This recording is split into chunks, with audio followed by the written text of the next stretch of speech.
We are here not to be lawbreakers, we are here in our efforts to become lawmakers. These are the words of Emmeline Pankhurst, who founded the Women's Social and Political Union and who would help later win the right for women to vote in the United Kingdom. In this episode of Birmingham Through the Ages, we will explore the power of protest. Birmingham Revolutions, Power to the People, which is a brand new exhibition that's opened here, and it's looking at the vibrant and varied history of protest and activism in the city from the 18th century to the 21st century. I think what this collection shows is that Birmingham has been the centre and the birthplace of some of the most significant people and organisations and campaigns and ideas that have shaped the face of Birmingham and Great Britain, and this is an incredible opportunity that we can to look at everything that this city has been a part of and that we've achieved, that we are trying to achieve now and will hope to achieve in the future.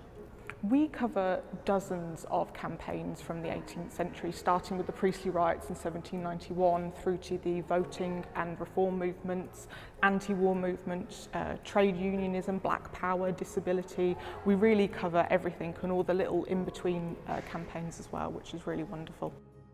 The miners' strike jacket that we have is such an incredible piece. It's got such a wonderful history from a woman named Gillian Smith, who took part in the miners' strikes, who collected food for food banks to give to striking miners, and she created this incredible denim jacket covered in dozens and dozens of badges from every campaign that she supported along with her daughter Jane.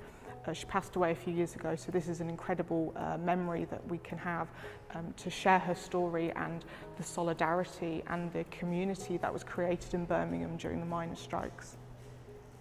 Badges, I think, are really important in protest culture. Things like slogans and symbols have been used by so many different campaigns because they have ability to create powerful and long-lasting messages that can be easily recognised and understood by a lot of people, whether you're at a massive rally full of thousands of people or it's just a hashtag on Twitter.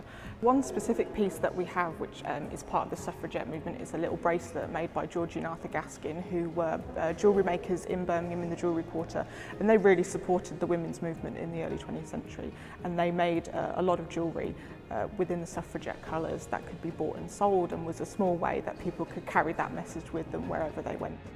Birmingham Museum itself was actually the location of a famous suffragette protest.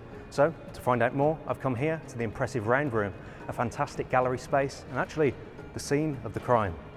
And here in the Round Room we have a blue plaque which commemorates a particularly exciting incident which happened in June of 1914. Across the country, militant suffragettes fighting for the right for women to vote were causing chaos. Even in Birmingham, for example, Bertha was involved in an incident where the Prime Minister was pelted with roof tiles. They set fire to the library in Northfield. They attacked a train in Kings Norton. They burnt down the tea room in Cannon Hill Park. And they even daubed slogans on the inside of St Philip's Cathedral. Arguably, as a result of what Bertha and her friends did, women now have the vote.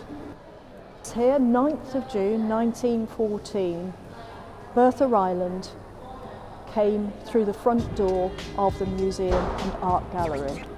Surprisingly, she was not spotted. She was known to the police. She'd already served time in Winson Green prison. But she walked past the detective, up the stairs, into the gallery, and she took out from underneath her coat a cleaver, which she used to slash a painting. The painting was Master Thornhill by an artist called George Romney. Happily, the museum guards were very alert. They managed to stop her before she caused any serious damage.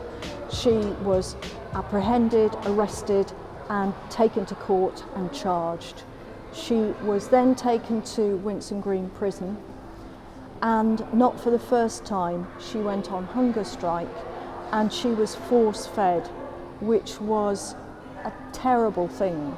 The women were held down, a tube was inserted into their throat, and liquid food poured into their stomach. Subsequently, she was given a pardon as a result of a general amnesty, and she really passed into obscurity. She died in 1977 and nobody had heard of her at that point. But now we're more aware of the amazing things that the suffragettes did. Before coming to an exhibition like this, it's easy to take the freedoms that we have today for granted. With Birmingham being the location of so many significant protests, let's hear one final word from Emma to understand why this exhibition is so important. What it can do is help us understand the world we live in today a little bit better by looking at everything that we've had to fight for in the past, what life was like for those who lived before us and what drove them to make those changes. I think what we can also learn from looking at this subject is what can be achieved when we come together in unity and solidarity, and that ultimately things can change and justice can be achieved.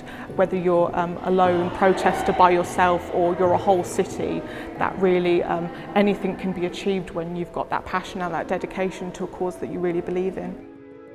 Thank you for watching this episode of Birmingham Through the Ages. Join us next month as we move from a people's revolution to a revolution in industry.